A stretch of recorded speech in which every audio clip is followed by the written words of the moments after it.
Good morning, everyone, and welcome to our webinar. My name is Omita Jagannath, and I'm the Customer Service Officer from the Business Development and Communications Department at the NTA. Today's session is a part of our two-part discussion surrounding the subject of TVET in the digitalized era. Today, part one is focused on TVET in agriculture, which we will hope to promote the opportunities of digitalized skills training, operation, employment, and entrepreneurship in the agricultural sector through partnership. We have the esteemed pleasure of introducing our panelists for today's session, Ms. Usam Stephen, Agricultural Officer 2, from the Extension Training and Information Services Division of the Ministry of Agriculture, Land and Fisheries. With us, we have Ms. Laurane Williams, Managing Director and Founder of Green Market Farms Limited. Thank you both for joining us this morning. And we look forward to a very rich discussion as we enter into our webinar. Before we begin, we have a video presentation produced in-house from the National Training Agency's Occupational Standards and Sector Support Department. We'll now switch over to our video and continue afterwards. The National Training Agency is responsible for technical and vocational education and training, and by extension, workforce development for various sectors of the economy. Now, our main focus is on ensuring a highly skilled and competitive workforce. So in order to achieve this, the Occupational Standards and Sector Support Department of the NTA develops industry-based occupational standards. We say industry-based because we partner with industry to develop the occupational standards. It is therefore the industry or the employer who identifies what are those skills and knowledge a worker or an employee should have, which is then captured in the occupational standards. It is here that we see that the occupational standards therefore form the essential link between the workforce employment requirements and human resource development, thus playing a critical role to ensure a workforce that meets labor market needs. To develop this partnership with industry, the NTA establishes sector advisory committees for the different sectors. In fact, we recently re-established the Agriculture Sector Advisory Committee in May of 2019. Now, this Sector Advisory Committee comprises of professionals, experts, and industry representatives from the agriculture sector. Here, we see that the partnership with industry is therefore vital in ensuring the validity and reliability of the occupational standards. So as part of our process, the occupational standard is developed by working with a team of industry experts, referred to as the lead body. Then a review is conducted whereby the technical content of the occupational standard is ratified. The Agriculture Sector Advisory Committee then verifies the occupational standard and provides industry endorsement. Therefore, this certifies that current employees and prospective employees meet the requirements of the workplace. Once the National Occupational Standard is developed, it is then submitted to CANTA, which is the Caribbean Association of National Training Agencies, and CARICOM for regional approval. Here, we can see that there are a number of national occupational standards and regional occupational standards developed for the agriculture sector. These are approved and available for use by the public, and all occupational standards are made available on the NTA's website at www.ntatt.org. Now, let's say you're interested in training opportunities for the agriculture sector. These can be accessed at NTA-approved centers offering the Trinidad and Tobago National Vocational Qualification and the Caribbean Vocational Qualification for programs focusing on crop production, agro-food processing, amenity horticulture, inland aquaculture operations with focus on tilapia production, and aquaculture grow-out operations. Fundamentally, we see that the occupational standards form the basis for skills development and ensures a workforce that is both competent and certified at a national and regional level, thus contributing to the growth and development of sectors and ultimately enhancing overall national economic diversification for Trinidad and Tobago.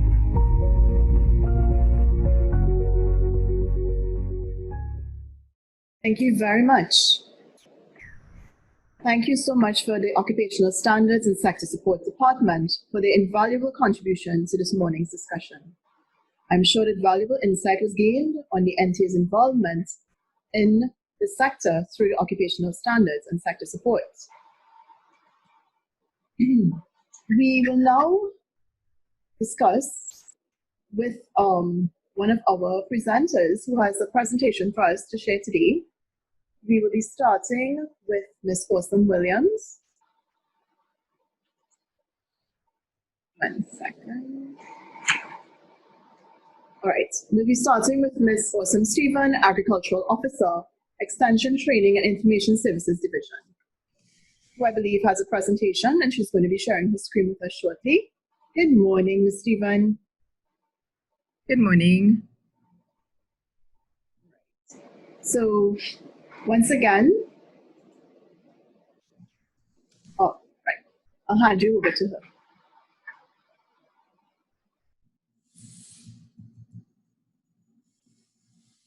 Good morning, everyone. I'm very pleased to be a part of this presentation this morning. I am Usam Stephen, Acting Agricultural Officer 2 at the Extension Training and Information Services Division of the Ministry of Agriculture, Land and Fisheries. Today I've been asked to speak on 3 separate topics, and I will fuse them together because they basically run along the same lines. First, I will discuss COVID-19 and the impact on agriculture and food security. Sorry, why am I seeing the band? Right, good. And food security, the present situation. The COVID-19 pandemic is viewed as far more than a health crisis with long-lasting impacts on societies and economies. In that, there is erosion of human capital and disruption of global trade and supply linkages. In Trinidad and Tobago, it impacted on the capacity to produce and distribute other issues related to accessing agriculture. And one of the first measures which we enacted in Trinidad in March of 2020, when the pandemic was declared, is that there was a declaration of activities relating to the provision and distribution of food and agriculture as an essential service and industry. This ensured that the economic activity within the sector continued, including services related to agriculture, fisheries, and food production. There was, however, a disruption in shipping routines, closing of the borders, and lockdown restrictions in many countries, from which inputs were sourced, and it affected the efficiency of our supply chain. According to the OECD, the COVID-19 pandemic affected the availability of key inputs for farmers. So as supply chains became disrupted, the global production of inputs such as fertilizers, pesticides, and insecticides declined, and the impact on local agriculture industry affected yields. And it is expected to continue to affect yields for 2020 and beyond. Additionally, the reduction of transboundary movement of seeds globally could potentially hamper seed supply chains and negatively impact agriculture, feed, and food production locally. The agriculture sector, we know, is labor intensive, and COVID-19 has increased the challenges in sourcing and maintaining the labor force. So the sector is really highly vulnerable, and the negative impacts would spread, and there will be additional difficulties in distribution costs in that companies and producers will have to put in place health and safety measures due to the COVID-19 guidelines, and this will impact production costs as well. The agriculture value chain has also undergone changes in the levels of demand, in that there have been considerable job losses and unemployment throughout the economy, and the demand for food has fallen due to decrease in income and purchasing power. Additionally, the closure of restaurants and the reduction in purchases at household and institutional levels has also influenced the demand for agricultural produce. There has been a concurrent shift in the demand for certain agricultural produce, and there is expected to be a thrust towards local consumption, where persons would be focusing more on staples and local produce as opposed to importing imported foods. And this has been demonstrated also that the government is making a conscious effort in trying to propel the population towards this in its 2021 budget statements, where many food items are considered to be luxury items and will attract a higher cost and thereby discourage consumption to a large extent. The COVID-19 pandemic has also affected logistical and transportation of goods globally. We find that there has been very early in the pandemic, perishable commodities would have been affected, and there was a provision put in place by the Ministry for storage facilities and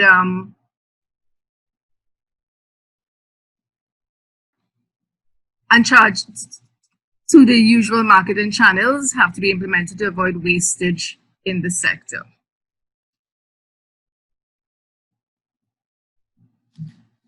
So moving forward, in order to mitigate the possible adverse effects of the pandemic on the agricultural sector, it is an ongoing thing, and there has been an early response by the government to address this and in order to ensure food security, and this is a critical issue.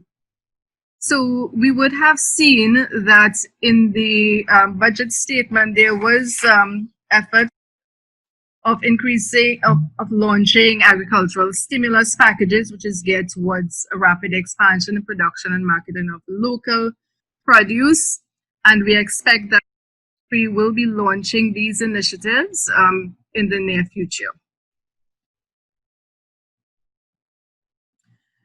I'm going to briefly discuss agriculture pre-COVID-19 to present, the traditional farming practices. It is clear that agriculture has made much improvements over the years, from being manually intensive and where the perception was one of being a high risk and low reward activity. However, there is still much work to be done to change the culture in agriculture into one where locally grown foods is on the preferred taste of palate for our citizens. Equally important is a vision of agriculture as a profitable business activity where crop farming becomes more than open field farming. So now most farmers would implement some kind of irrigation system, and commercial agriculture is no longer rain-fed, as was the case many years ago. Land preparation is highly mechanized, and there's use of tractor and other machinery. No longer manual labor is used for preparing fields. There is a high usage of inorganic fertilizers and pesticides and other chemical inputs into production. However, harvesting of crops is still highly reliant on manual labor, and there is still inadequate and value added to products. Or I should say insufficient, really. The challenges in the agriculture sector now is that we continue to be a country which imports most of its food and is considered to be a food and nutrition insecure country with a food import close to 5 billion TT dollars. Additionally, the conversion of arable land to urbanization, which has happened over the years, for example, commercial activity, residential development, squatting, and industrialization, took place. So taking away from lands that could have been used for agricultural production. There's also urban planning. Trinidad in particular is historically assigned less fertile areas for food production than it really ought to have. Additionally, there's a lack of a policy on soils. For a small island developing state, arable land is of a limited availability, and productive soils should be treated as a semi-renewable resource, and as a consequence, a policy for sustainable use of soils is necessary. Because if we do not manage our soils in a particular way, we'll find that at some stage we will have insufficient land for cultivation. Additionally, there's a deterioration of existing arable land due to several reasons: a loss of productivity because of poor land management, contamination, soil erosion, other soil degradation activity, poor agricultural practices, which is in the main has decreased considerably, like slash and burn agriculture and so forth, poor crop choices, and also inadequate soil management. We have the problem of labor shortages, where farmers many times would come out of a certain activity because they have insufficient labor. And we see now that with the influx of Venezuelan migrants and other migrants from other islands, farmers have begun to address their labor shortages by employing some of these workers who are really hardworking, as a matter of fact. And many farmers would actually return to some kind of production because they would have had of those workers. Most farmers are we still have an aging farming population. I know there has been a lot of initiative to stem this, and previous policies in the past would have tried to address it with the YAPA program and other programs, which for one reason or the other would have been discontinued. And still, agriculture, the sector still remains unattractive to young members of the population. Comparatively, there's a low percentage of budgetary allocation in the agricultural sector traditionally, which hampers subsector access to research and extension services. But I am thankful to say that within the past budget, we would have seen some additional focus given on the budget for agriculture and for stimulus packages. And this is with a clear intention to address some of the issues which were raised in the roadmap, the post-COVID roadmap recovery, ensure that we become food secure and begin to produce more of our food. Because we realize that the effect of COVID, as I said at the very beginning, it's more than a health issue. It's an issue that has affected the whole economy, and realize that our food security has been severely impacted and will continue to be severely impacted if we do not become more self-sufficient in our food production. There has been perennial flooding of many cultivated areas, resulting in massive losses. This is something that, for whatever reason, we have been unable to address, because a lot of the arable lands are in floodplains, and farmers tend to gravitate towards those areas, despite the fact that they know that at some stage, even if there's unprecedented rainfall or even normal rainfall, there will be floods, and it increases the price of their produce and also the losses that they would have sustained.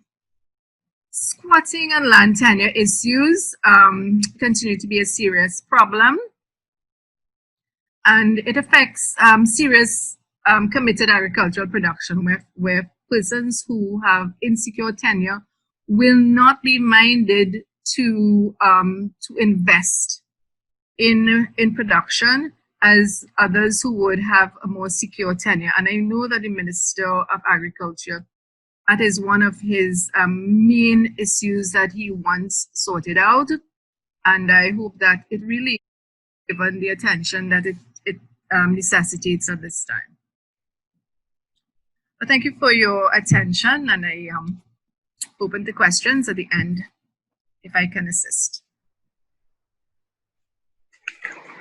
Thank you very much, Ms. Stephen.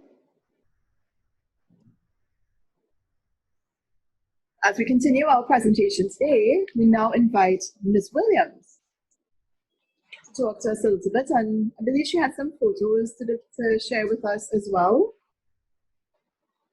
Good morning. Thank you. Yes, I have photos I'll share at the end. So good morning, everyone. I'm Laurane Williams, founder and managing director of Green Market Farms Limited.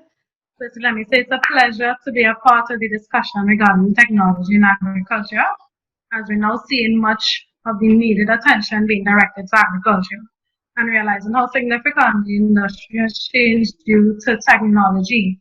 Now, I know Miss Usam.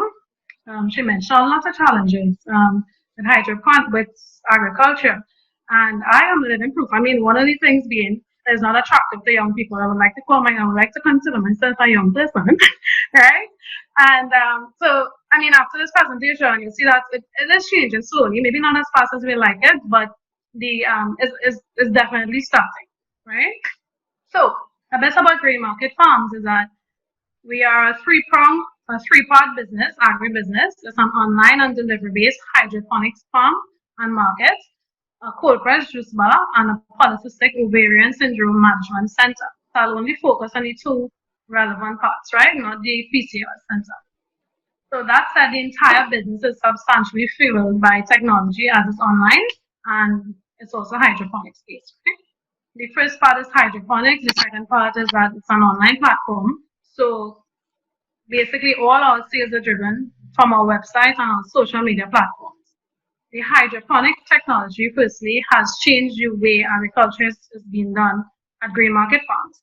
So traditionally, as our previous presenter mentioned, agriculture meant toiling in the sun, tilling the soil, and being at the full mercy of the natural elements with the hopes of a good crop turnout. With hydroponic technology, we literally minimize and even eliminate those factors. Not only are we able to ensure through technology the crops are given the sufficient nutrients at each stage, as we utilize digital testers for optimal pH and EC levels, but we're also able to control feeding times and monitor the crops remotely via our mobile phones. We are also able to produce more crops using less space. For example, one of our double-layer hydroponics systems produces at one time 350 heads of lettuce while using a mere 5x20 feet space. But my personal favorite is that we don't have, we literally spend no time in the sun or toiling or in the dirt, right? Because most of the planting actually happens inside, and we simply go outside and drop it in the system. So that's, of course, my favorite. The juice bar aspect is the juice bar aspect of the business also uses agro produce. Sorry about that. Also uses the agro produce. Y'all would have heard a sound that is coming on the website. 1 second. Sorry about that. That's all right, Ms. Williams. We just see digital technology and we understand that you've allocated some time to share with us today, so we understand. I'll show you all the website and all and the operations shortly. So the juice bar aspect of the business also utilizes the same agro produce, and I actually use about 65%, we grow 65% of the ingredients, The rest are outsourced from local farmers, and of course, some are imported, as she mentioned as well. Like for instance, the beets, we don't grow beets enough on a large scale. I do grow some hydroponically, but it's not enough based on my consumption. So if we can have more beet farmers, that'd be great, right, locally. So the juice bar aspect uses the agro produce, which is processed using a cold press technology as well. Again, technology. Not only does it provide another use for the produce, but it eliminates the waste, as the produce that is not sold in the natural form is further processed for value-added products and frozen. So they last up to 6 months, and so that will address the wastage in the industry as well. So those aspects I just mentioned covers the production aspect of the business. However, we are even more reliant on technology in bringing produce and our products to the market, as we are strictly online based. Our physical location is literally only for manufacturing, as our sales are driven strictly via our websites and our social media pages, Instagram specifically. Right. So without technology, our sales will be significantly less. Right. I'll show you the website after. And well, I won't go into the social media pages for the website, but customers could literally sit in the comfort of their homes and shop for agri-produce, literally go to the market online and have produce delivered home to them. Produce, juices, whatever products we have there as well. And all this is powered by technology. Now, COVID, we were online before COVID, but COVID, I must admit, placed a spotlight on the business as it now deemed as a. So first movers like us, I'm sure, benefited from or had first-hand experience the benefit that technology lends to agriculture. The stage now became even broader with the spotlight on it, and everybody was now shopping online and wanting their stuff delivered to them because they didn't want to come outside in light of COVID. So technology, there we see the benefits of technology. So in closing though, I'd just like to thank, before I show you all the pictures, let me just thank the National Training Agency. This is a great initiative that you all are doing. It's starting the conversation, it's addressing some of the issues that agriculture face and bringing awareness to technology in agriculture and how this initiative, I'm sure, will attract more young people. And thank you as well for allowing me to partner with you and in exploring the endless possibilities that agriculture has with technology. So I'll just show you the website.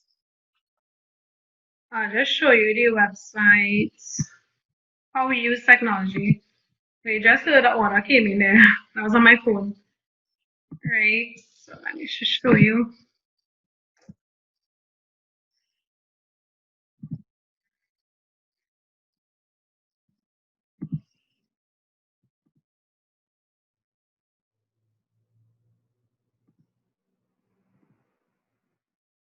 Right.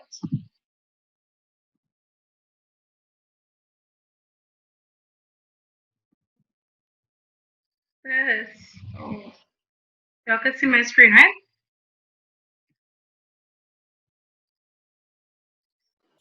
Yes, we can see you. Go right ahead. Okay, good. So this is the website itself. Right, so you see you have the COVID notifications coming up on slow. This is the website. We have contactless delivery, veggie boxes, subscription there. This is and assessments, dietary and medical assessments, right? Customers, so yeah, it's literally a market. Customers could go online, they simply click order now, and it takes them to this page where you can order all your foods here as well, and it just says, and the sound you just heard is what I receive when a customer clicks order now. Right, just to show you as well some of the quality of the produce that you get. Like your previous presenter mentioned some of the problems you have with traditional agriculture. We do not have that problem with hydroponics. It's a more controlled environment. Thanks to technology as well. It's very efficient. Uses less water as well. And the quality of the produce is significantly better. So this is just a snapshot of a cross section of the of some of our lettuce. Right. These are lettuce that's 2 weeks of 2 weeks maturity. There's another type of lettuce. We have varieties of lettuce as well. This is also 2 weeks 2-week old lettuce. So these types of it already. This is a 3-week lettuce. I think we're still seeing the screen with your website. Ms. Williams, I believe we're still seeing the screen with your website. Let me one second. That's okay. You can switch and share with us again. Yeah. Right. What screen are you seeing now? Am I in the correct screen now? Yes, we're seeing your logo. So I know you have a series of photos to share with us. Yes, wow, I was just showing you all the quality of the produce, right? With hydroponics. Amazing. Yeah, the quality of the produce with hydroponics. Yeah, this is a 2-week. These are 2-week-old lettuce here with hydroponics. So I mean, with technology, it does technology. What this is possible with technology. It eliminates the problem of being labor intensive. It eliminates the problem of flooding because it's not in the soil. It eliminates the problem of the quality of the produce because the nutrients are evenly distributed. It eliminates the problem for soil, the poor soil usage because we're not using soil, you know.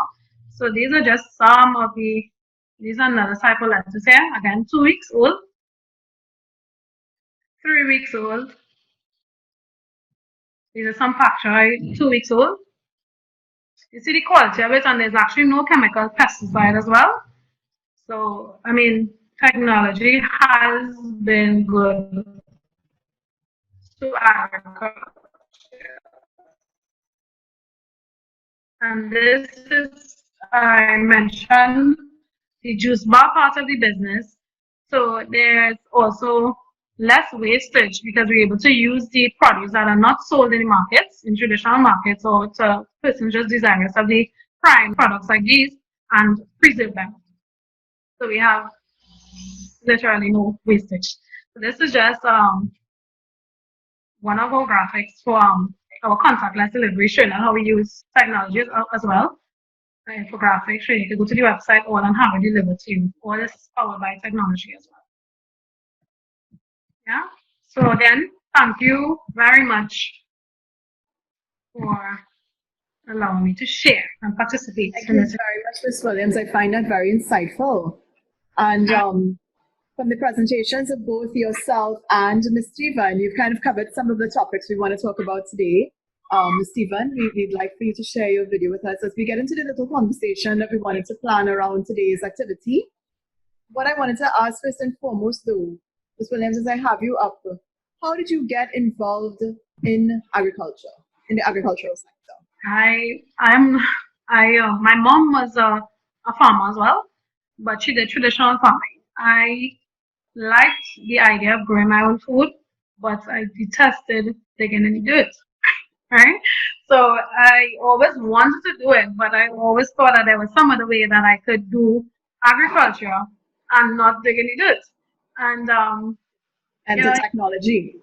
Yeah, technology somehow. With the universe just conspired, and I came across hydroponics years ago, and I researched it. Like when I saw the name hydroponics, I wondered what it was, and there was a little picture with tomato plants hanging upside down. And I started Googling it, and it changed the direction of my life after that. Because you realize that hydroponics is happening. It's not new. It's happening in other parts of the world where the land is not as arable. And then I did a 3-day course with miniature food production some years ago in Trinidad, where I did the basic level of hydroponics. And from since then, it was just enough to give me the concept of hydroponics. And since then, I just started teaching myself like what works online. And I started teaching myself and playing around with hydroponics until eventually started investing. Yes, here we are. And yeah. So the business actually, me getting into it on this scale as well, I actually did it as my practicum, completing the MBA. I did a finance MBA, finance specialized MBA, but was always so very interested in agriculture. And it was at the end of the masters that I actually launched the business. After Wow. and doing the survey and all that. I mean, it piqued a lot of interest. At the time, hydroponic wasn't as popular in Trinidad, but I was crazy about it. So that's how I essentially got into hydroponics. Wonderful. What about you, Ms. Stephen? Would you like to share with us how you got involved in the agricultural sector?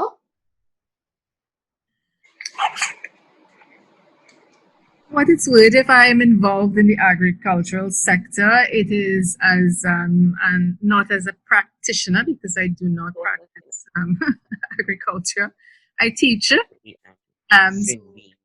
I have I attained my first degree in agriculture in many years ago, and then I became an agricultural officer in the ministry in 1994, and I I've continued to work there, but I've since done many other things, but I'm still in the Ministry of Agriculture. Well, we know the value that all of these pieces have when they work together, and as we all evolve, we want to find out a little bit more about what the vision of the ministry might be. But we can talk a little bit about that in a few moments, because I know you mentioned the COVID-19 pandemic. Both of you can answer this question. We want to know, like, for young persons that want to get involved in agriculture, get involved in jobs in this field, what sorts of qualifications should they seek to get involved in this field? What are the recommendations for qualifications young persons should look for to get involved in this field? Either Ms. Williams or Ms. Stephen? Perhaps my friend should take this. Okay, I'll start. Well, as I just said, I didn't have any agricultural experience really. My background is finance, right? First to begin is an interest in it.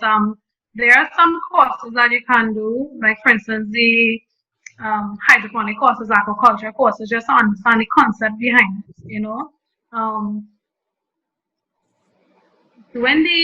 Doing a degree is great as well. I think doing a degree as well as some agro-processing degrees that persons could be interested in, because the buck doesn't stop at producing agricultural produce, right?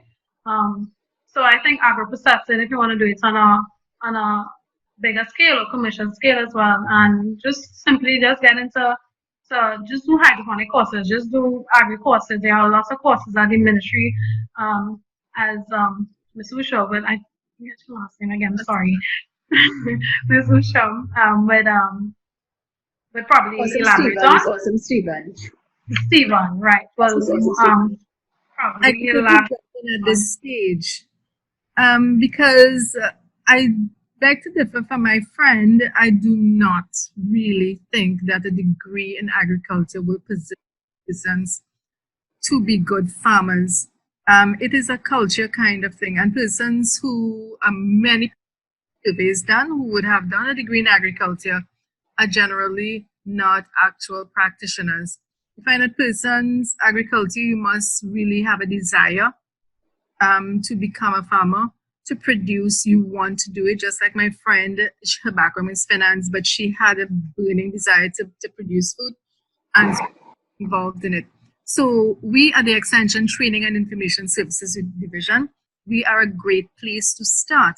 We offer a wide range of courses traditionally in all areas of agriculture. COVID obviously has impacted that because we have discontinued face-to-face training since then, but we have re-engineered ourselves or are continuing to do that in to the extent that we are offering, we are reconfiguring some of our courses to do online training, and persons who have an interest, if a group is put together and a request is made, we can facilitate such training. In the meanwhile, we can give persons, work with persons on a one-on-one basis to assist them. So you need to get training first before you actually launch into it, because agriculture, regardless of whatever it is you want to do, it requires finance, and you don't want your learning experience to be expensive. So you want to arm yourself with the information to reduce any losses that you probably will, you may have along the way while you are learning, right? So it is really a desire to want to do it. You seek the training, and thereafter you can go ahead and do what is your practice the area of your interest. Thank you. I think that's excellent advice. You both agreed to the start that persons must have an interest in this area. And indeed, you are both encouraging persons to get some more information so that they can do things that, learn about the process and then invest accordingly. I want to go back to Ms. Williams regarding the website that you showed us and the varying things that you do at the company. What made you decide to get into your own company? Well, the hydroponic part, we mentioned this one. It was the not liking to take any desserts, but wanting to grow your own food. Yeah. And then I also wanted to eat cleaner without chemically processed foods. The only way to really guarantee that is to know what you put in your food. Right? That's how I got into it more. And then the third part, which is what I didn't mention too much, was the polycystic ovaries part. Right? So that with polycystic ovaries, I was diagnosed with it. And a lot of women in the Caribbean are diagnosed with it. So the requirement to manage it is a healthy diet, right? A lot of the foods that we are growing, a lot of the foods that we put into our body contribute to it.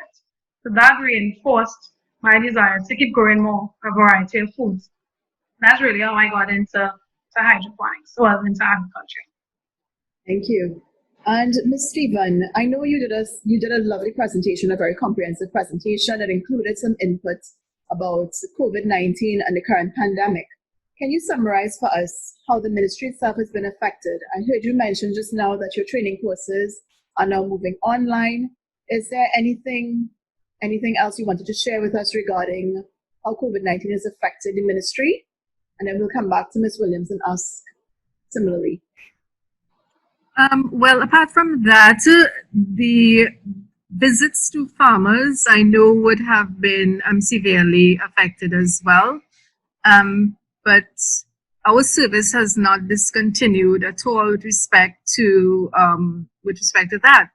Additionally, we find that because we were designated an essential service at the very beginning, production was not adversely impacted because of COVID, because it was realized that food, we must continue to produce food. And all the COVID guidelines, which impacted the entire society, are the same things that have been impacting us. So it's nothing considerably different except the way that we bring, that is what would have been affected. What it is we would have done, Central Division, we would have launched a Facebook page in March of this year. We have been having an active presence on Facebook for our online clientele. With publications, we would have been giving online advice. We would have had virtual plant clinics which are ongoing, so persons would with their disease, pest and disease matters would have been addressed by our entomologists and so on.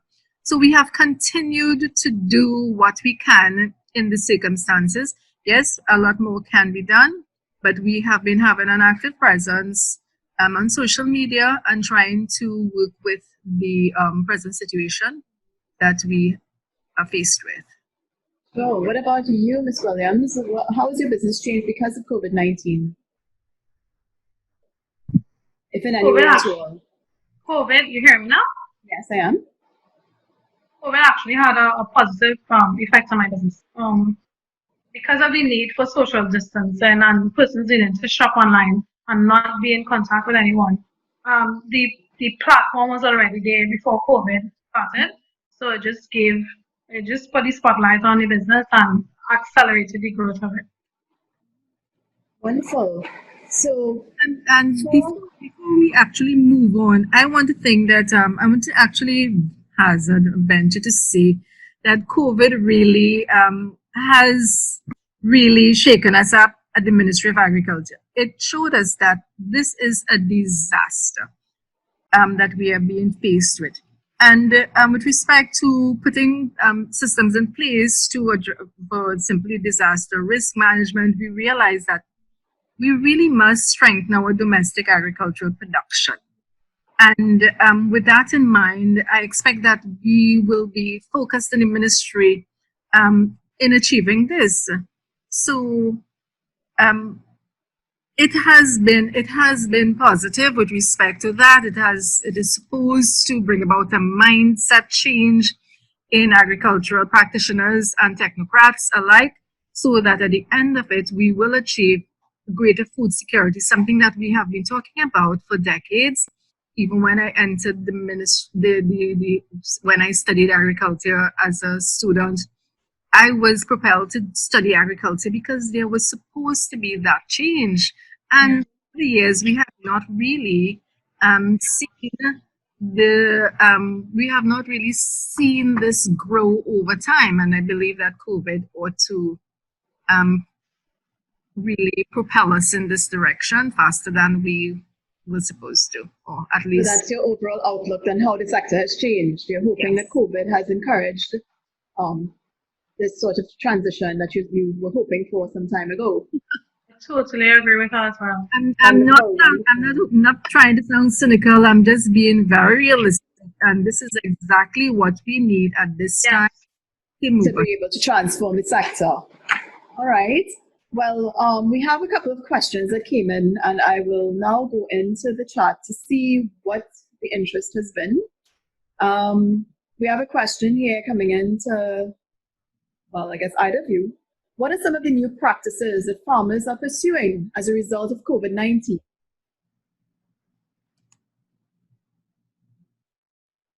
Stevens, you have this one? Or? My friend who's a farmer, perhaps. The practices that farmers would have, it's not anything that is unique to the farming population. It's that would have been promulgated by the Ministry of Health and so forth. All of the sanitizing, they probably will have more with respect to their handling of their produce and so forth. New things specific to the farmers as such, right? So they will have to put systems in place for the washing and sanitizing and handling of their produce and so forth. All right. Ms. Williams, is there anything that you might know of particularly that speaks to this particular question? If there are any new practices? Right, in addition to Mrs. Stevens' point, which is accurate, what has changed for farmers is how they get their produce to the customers. People are a lot more hesitant now to congregate, obviously, at the market. So sales did slow down for some farmers. So what changed for farmers was getting the avenues that they got their produce sold. Okay, all right. We have another question. If someone wants to get involved in hydroponics, what's the investment cost to start growing short crops on a half-acre backyard? The approximate investment, if you can speak to that. Right, acre is a backyard. That's a large backyard. Half an acre. So acre, that's a large backyard, right? So I'm thinking that the person meant a half lot backyard. So whether the person meant that or not, just to give some perspective. Say if it's a half lot backyard, based on how the land, the condition of the land, if it needs to be flattened or if it needs to be prepared, meaning cleared. Oh, we've lost you for a moment. Let's hope you come back. Okay, Ms. Williams, seems that your bandwidth is giving us a little bit of a challenge. So until we get you back, I have another question that may be addressed by Ms. Stephen. Ms. Stephen? Someone's asking. Of the grass, right? And then I could run you to about 40,000 approximately. Okay, we lost you for a moment there, so I'm hoping that we didn't miss too much of what you were saying. Something about Okay. $40,000. Yes. All right. So I was saying, for like a half lot, right? Yes. A half lot, based on how the condition of the land. If you need to clear the grass, or if there is grass, right? Clear the grass. It could cost you roughly $40,000 to start. But the most expensive part will be if you're using the type of system you're using. Like for instance, we use 4-inch PVC pipes. So that can run up your cost. But the startup cost for hydroponics is usually a little high, but you make the money back in no time because after that investment is just nutrients that you're buying and seedlings. Okay, wonderful. Ms. Stephen, we have a question here where someone's asking about the current incentives in place to encourage young persons into the farming industry. Is there a response that you can provide? Yes, I can provide a response to the extent that I can say that I do not have that specific information for that person.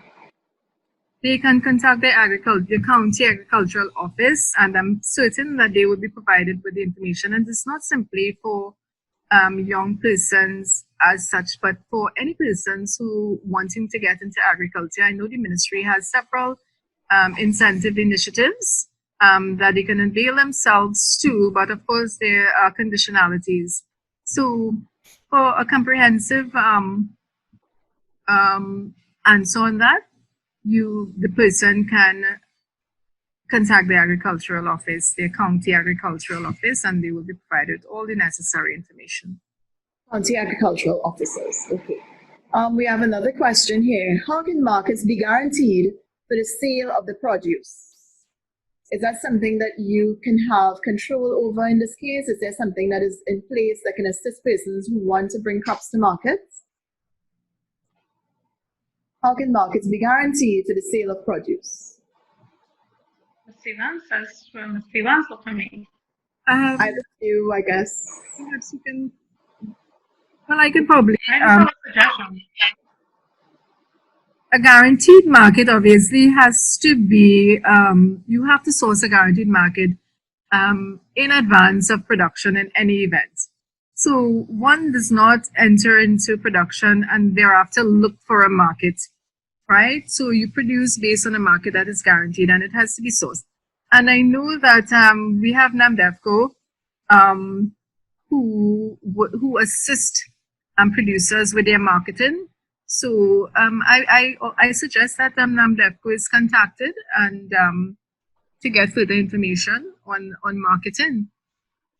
Wonderful. I'm making some notes so that if it is, we need to respond to any questions that are coming into our Facebook after this presentation as well. We'll be able to give them the accurate information. Let's check again if we have some more questions, because I believe we have 5 minutes until close. Sure, go ahead. Add to that question as well.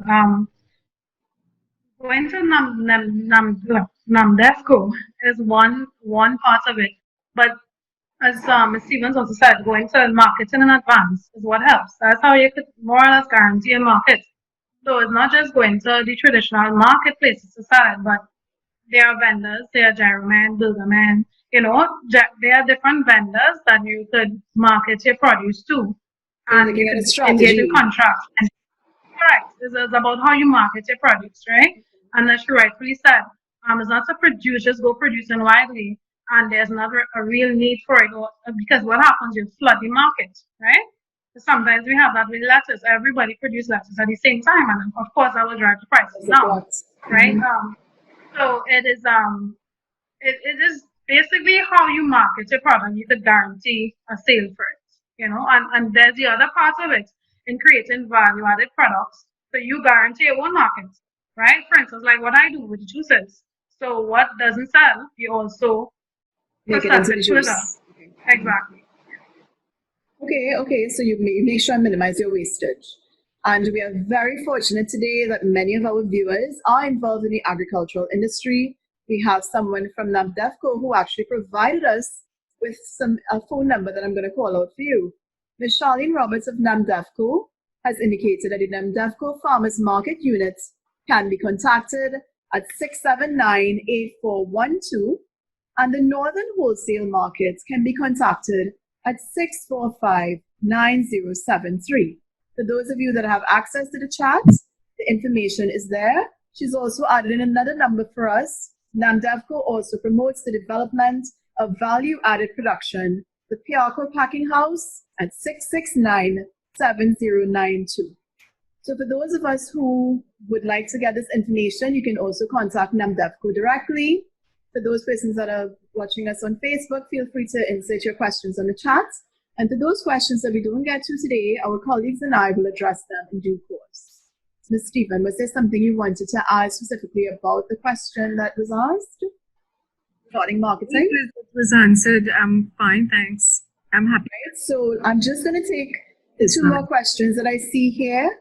Someone asked about